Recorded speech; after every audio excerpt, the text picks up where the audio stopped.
The end. The end. Well, I shouldn't have smoked that weed. That's the moral of the story. Don't do drugs. And don't follow strange women into strange situations. No, don't. It's a moral parable, right? That's all the horror movies of the 70s and 80s. Oh dear, yes. Well, it is very Lovecraftian, the Arabs. Yeah. The fear of the outsider. It feels bad when you do a scenario where all of the bad guys are of one ethnicity, but that's I suppose a hangover, isn't it? Well, I like the ISIS, I like the connection with the terrorist attack and the burning, the Great Fire of London. Yeah, that's one of the things. So, Fear Sharp Little Needles in a scenario book that we're working from. All of the scenarios are playing on modern day fears and modern day anxieties, and of course terrorism has to feature in somewhere there, doesn't it? The war on terror and that paranoia, the threat of terror and the paranoia is a really big theme in our time.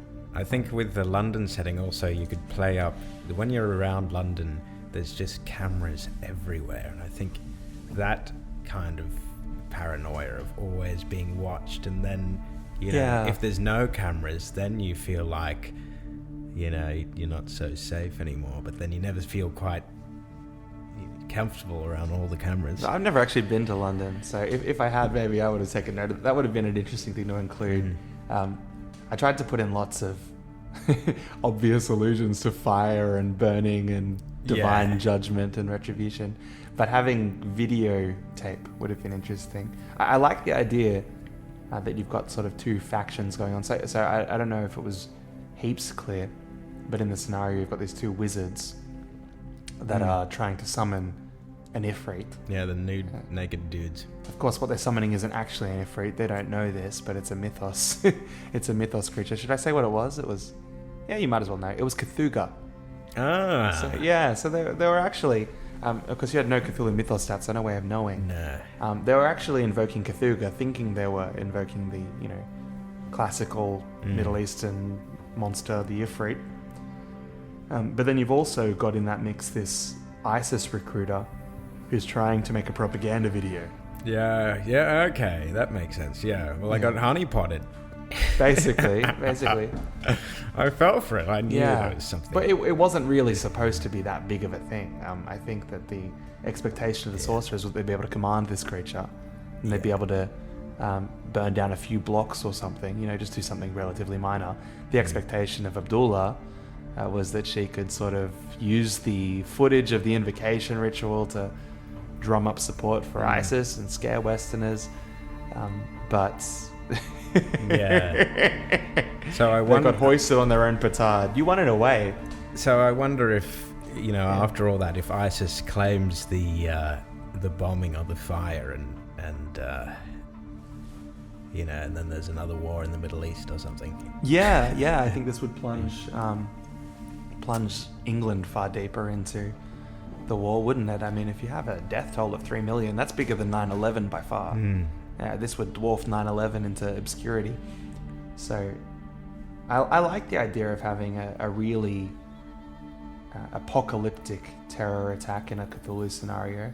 It's not something that gets touched on a lot in Cthulhu scenarios outside of big campaigns like Masks. Usually in a Cthulhu scenario, the investigators all die, but the general public are more or less unaffected. But if you've got these big mythos entities, these terrifying monsters, you have to wonder why whole cities aren't falling. And if we were in a world where there were, these creatures that could stomp on our planet or take over the minds of world leaders. Totally, yeah. And I just think, what could I have done?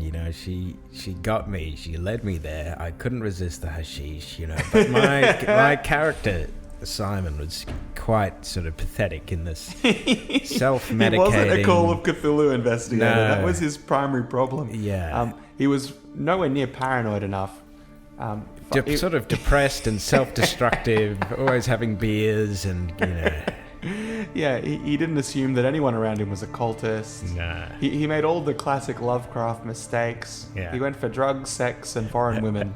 But then it would be racist to assume that all the Arabs on the plane are... I would love to read one of Lovecraft's stories rewritten with the protagonist being someone from 2019. Yeah. Just seeing these fishmen from Innsmouth saying, well, it would be racist for me to assume that some just ignoring all of his visual cues and all of his tropes and just trying to be accepting and accommodating. I like as well the sense of just the dream. You know, what am I awake? Am I dreaming? What's going on? Why am I really hot right now? And the sense of confusion. And a few times I sort of felt that, you know, the dreams I were having, it's just the same as the experience I was having in the waking life. So my reaction was, you know, wake up. I want to wake up. And I did have a fair few. I had about 2 or 3 bouts of madness there. I did start off with 30 sanity, so that was something I wrote into the scenario that wasn't in the original. The idea that your character felt really hot in midwinter in London. Something I think that's really interesting about a one-player scenario is that you've got no teammates, you've got no party, you've got no one else helping you or trying to work together, so you can really play up that sense of isolation. Even the NHS couldn't help. No. No. So I think playing up that isolation and alienation and having you as a character be almost in a different reality than everyone else around you. The idea that you were constantly in this state of being half in a dream, half in reality, being dressed differently than everybody else in London, feeling really hot in the middle of winter. It makes you this sort of freak, this outsider, this lonely person. I think you need that to build up the horror in the modern day. You need some mechanism like that because, you know, I could call up the police. I could I could go on the internet, talk to any of my friends. I could, as I said, go to the hospital. And it seems there's so many easy ways out of the horror when you're in a modern day scenario. But if you can isolate the characters... you know, and just having them run out of phone battery or phone reception is, you know, it's trite, right? Because you play modern day scenarios and you want to drum up isolation, and how many times can you say, "Oh, your phone doesn't work"? Yeah. But if you can create the kind of isolation that stops you going to your technology, or that your technology can't fix, or I think in some of these scenarios, the technology reinforces. Yeah. That's kind of interesting. One of the scenarios. That I ran the other day from this same book, every time you make a phone call, the line connects through to a different time. So I had players calling their younger self and realizing that a call that they'd received that was really strange when they were 12 years old and they couldn't make sense of it. Yeah, I like that. Now they're on the other end of the line and they have to roll sanity as they realize that I remember getting that phone call when I was 12 years old from that man saying that he was me. But I like that idea. Things like that are interesting. But in this one, there's nothing you can really do with technology that would mitigate the problem. There was a suggestion in the scenario that every time you Google something, the top result has something to do with the fire of London in 1666. I like that because it just means you didn't really Google things as you went, but I like the idea that your character keeps just stumbling upon little reminders of the Great Fire. Yeah. And little coincidences that collectively form a really ominous picture. Yeah. Well, it is an ominous place, London. It's quite depressing, and there is that sense of, you know, the ancient stuff, and we've built all these new buildings, but what secrets have we buried beneath? Some underground London spin-offs. Well, Yeah. it's all exposed now, right? We just blew a crater in London that goes pretty deep. Maybe all the Warrens have been turned up now. All the ghouls are coming out to face. You could run a scenario in the apocalypse that's left over at the end of this. I really liked how you played it like an ordinary person and immediately died, but there were actually a lot of opportunities for you to get out. Yeah, I think I should have kept hold of the knife. If I didn't put the knife back in the drawer, I may it's have sort of you go through the drawers in the girlfriend's apartment and you find a sacrificial knife. Yeah. A sacrificial knife. Yeah, I'll just put this back. She might need it later. But, being You know? a dungeon master myself, I do sometimes when I play get the urge to be gamey about it and to, spot hidden everything and oh, I'm not going to go through the door. Push every roll. Yeah, but then, that's not fun. And I embrace the fact that I only had 30 sanity, 39 luck, and I wanted to spend that ridiculous amount of luck, basically half my luck, on just reading her text message, even though I didn't really get any clue. I just thought... Well, it comes to the question of what the win is in Call of Cthulhu. The win is not necessarily getting out alive. I know I've, as a player, played a lot of games where you were DMing, and what happened in the end was that I survived and I got out of the scenario usually just by avoiding anything that seemed mythosy, buying lots of dynamite, and blowing up the building where I suspected all the action was, killing every NPC before they have a chance to monologue. There's ways to win Call of Cthulhu if winning is getting out alive, but that's not really fun. The ultimate way to get out alive is just to avoid every plot hook and avoid... You could have just not gone to London, even though that was the obvious direction scenario, and then you would have never died. Yeah. But that's not a win. I think the win is when you can sort of unravel the scenario, figure out what's going on, and create a memorable narrative. Well, I was sort of playing into your hands there, and I wasn't really trying too hard to game my way out of it. But I do think often the most satisfying endings are when you die, when you have... And take half of London with you. Or the most satisfying is usually when you sacrifice yourself and, your other companions run away, but, you hold on to the TNT and your character goes out with a blaze. And you can't do that in a one-player scenario. No. In the one-player scenario, you sacrifice yourself and 3 million people die. I do think, touching on the one-player scenario, I do think we definitely need to do it some more, and you just get into such a good flow, when you have 4 people, even 3 people sometimes.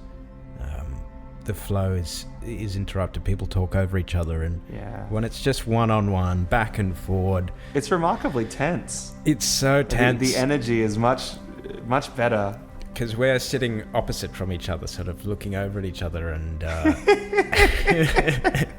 I remember the first time I ever played Dungeons and Dragons. I thought about how miserable it would be to play with just one player, one DM. But that was like the ultimate nerd marriage. But here I am. The first Cthulhu game I played, actually, I played a game with you, but then after that, I got the single player thing where you get the printout and the dice, and then you pour yourself a glass of wine and you go through. It's like a choose your own adventure. Yeah, Alone Against the Flames. Alone Against the Flames. That was sort of what this was. Yeah, it's like that. Yeah. But that was nowhere near as enjoyable as this. I didn't actually realize how similar that scenario was to this one. Alone Against the Flames, one player, mythos thread about fire and stars. I did feel kind of sad and like a bit of a loser playing that game, but I just really wanted to play Cthulhu and no one wanted to play with me. So that's something else though, because you don't even have a DM. That's the game you can play without even having one friend. But then most people play video games these days, and that's true. That's sadder.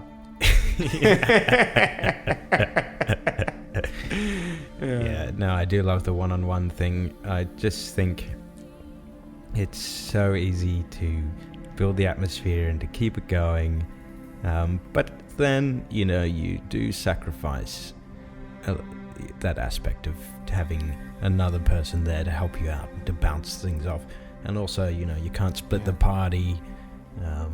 But then all of those conventions you're talking, like not splitting the party and having the team, and those are all conventions that come out of Call of Cthulhu role-playing, and really are borrowed from other role-playing games like Dungeons & Dragons and RuneQuest and things. But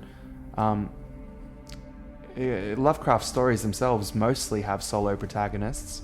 Most weird fiction is written from the perspective of one character, alone against the mythos.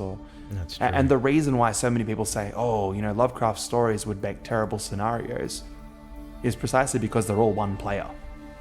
That's true. But actually, they'd work, I think. Even when you do have a team of, like, Dunwich Horror, he gets those guys in. Rats. Well, that completely changes the walls. flavour. Like, Dunwich Horror doesn't feel like a Lovecraft story in a lot of ways. I mean, it does, because it's him. But it doesn't feel like a Lovecraft story in a lot of ways because it has people working together and overcoming adversity, and everyone can immediately grasp the problem. Whereas in most Lovecraft stories, you know, the threat is really obvious to the reader. Like, obviously, when you read The Shadow Out of Time, obviously some kind of Yithian has taken over his body for that period of time. The protagonist doesn't figure it out until he's right at the end of the book, and by the time the reveal comes, you go, yeah, you got it, you know?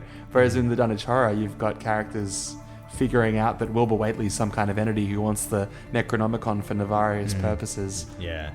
Really just based on his... the cut of his jib.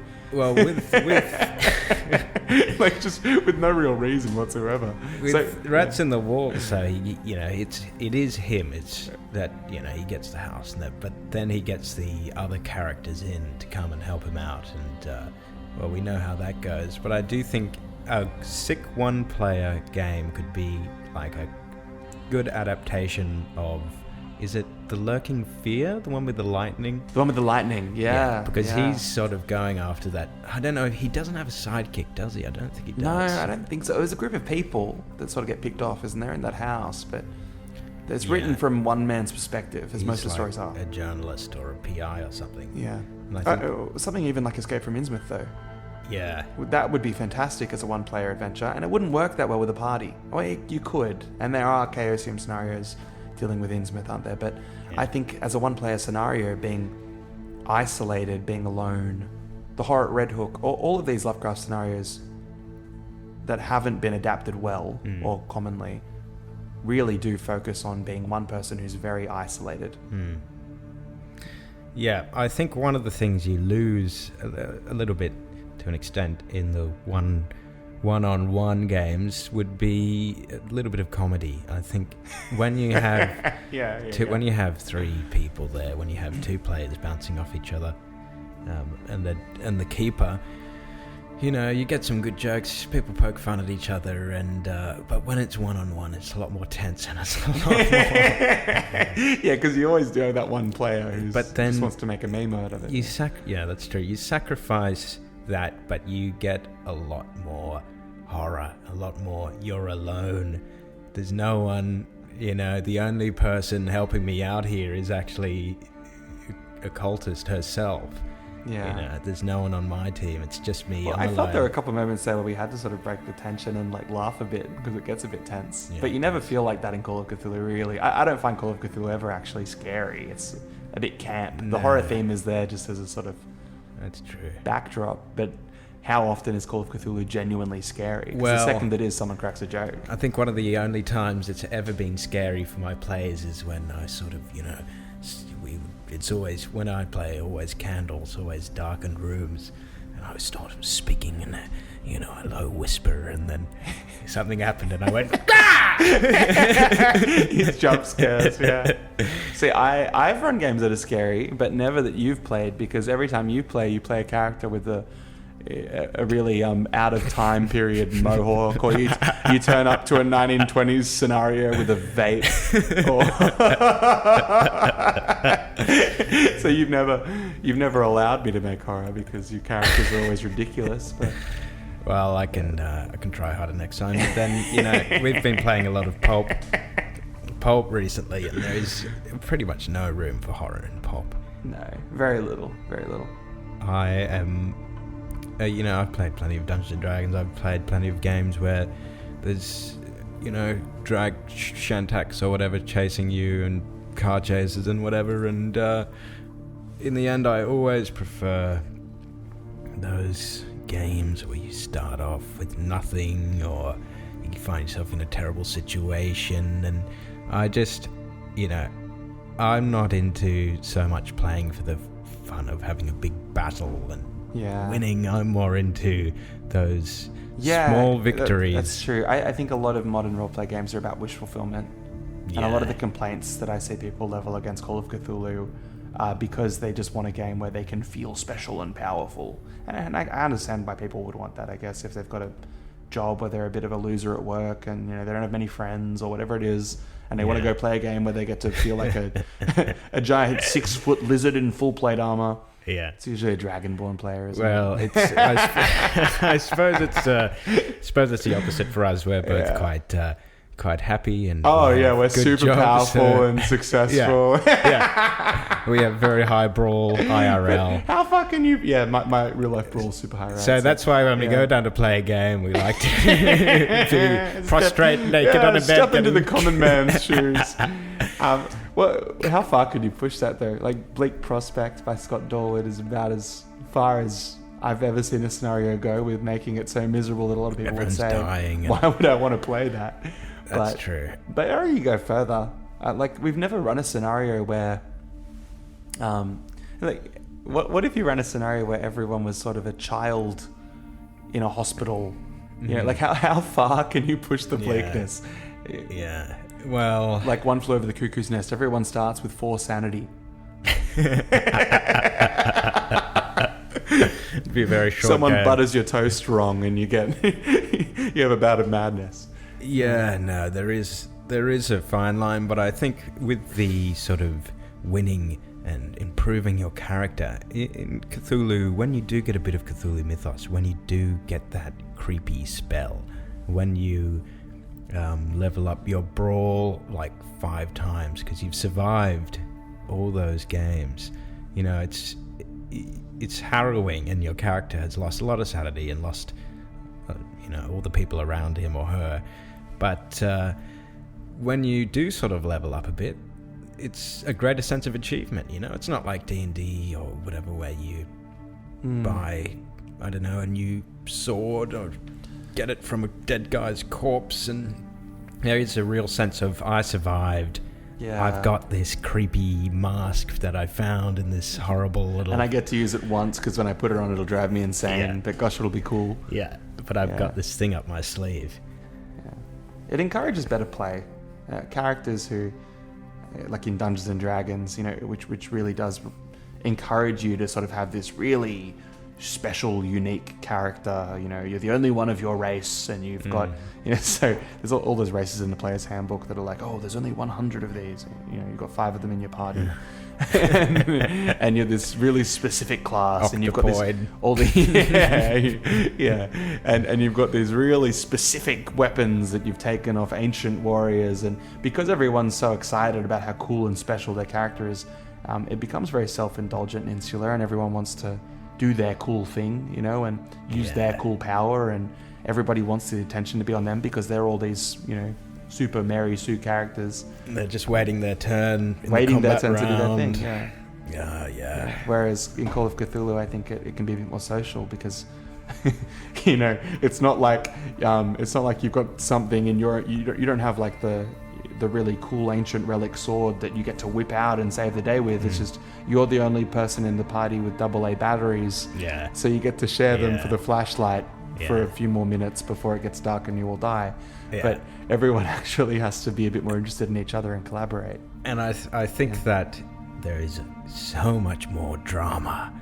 So much more drama. I play with these guys and they go on these long, tearful monologues, on their deathbed. So they've still got 3 HP left, but they're like, no, just let me die.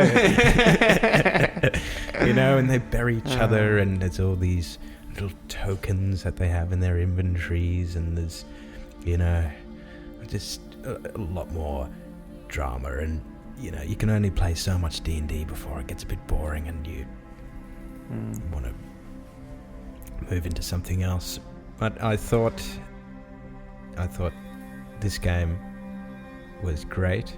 Love to do another.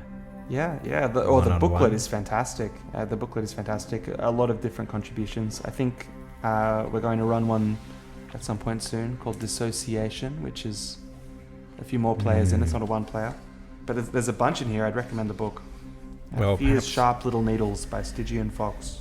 Yeah, that's excellent. Well, we ran the, Funland?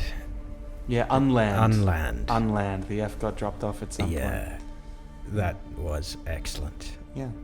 Anyway, that's probably enough chat. Yeah, okay. Well, hope you enjoyed the production. Sorry it ended on such a sour note with those two naked Arabs, but it wasn't me. You got naked with all the Arabs he didn't want to get naked with. That was. Well, that's one other thing that I think I quickly mention before we go is the romance. Oh. Because we very rarely have romances in the game, but in a one-on-one, you can have that. It's a lot easier. You can. It's a little bit uncomfortable, but it is. It is slightly uncomfortable, but then I don't know. I thought that was good because I've never really bought in any type of romance into my games. That's why we do one-on-one games, so that we can get more romantic without fear of judgment of the party. Yeah.